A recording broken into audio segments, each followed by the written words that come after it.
On the upcoming football season, we bring in our analyst, Jeff Rhodes, to talk about the upcoming season. Jeff, thanks for joining me, man. Thanks for having me. All right, Jeff. Last season's offense wasn't nothing to be excited about. Couldn't run the ball effectively. Couldn't pass the ball effectively. New year. How do you see this season faring out for the Eric Croton's offense?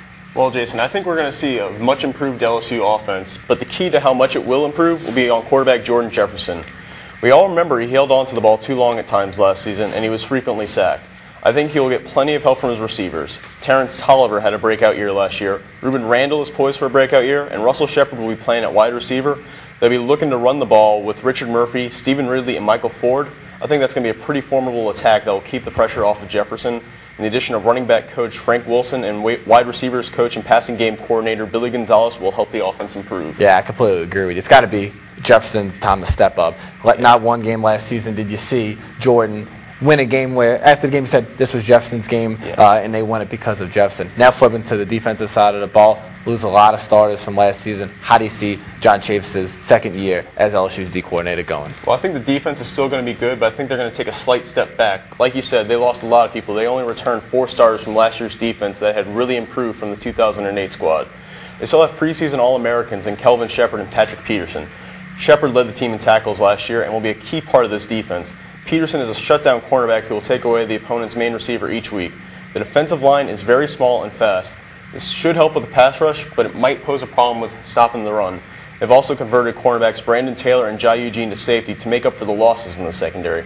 With the new faces, the small line, and a tougher schedule this year, I think they will take a step back. Yeah, it's gonna be tough to replace a lot of those guys. Yeah. But in NFL, they have Revis Allen. Talk about Darrell Revis, the shutdown corner. Yeah. Maybe in Baton Rouge we got Patrick Peterson, Allen. Maybe. Tough to throw on that side of the field, but switching to the coaching side, a lot of changes, I would say, from year to year. And it's tough for me to ask this question coming off a national championship the last couple of years. But is Coach Miles going to have a job at the end of this year? I think he will. He's taken a lot of heat for the way the last 2 years have played out, especially last year.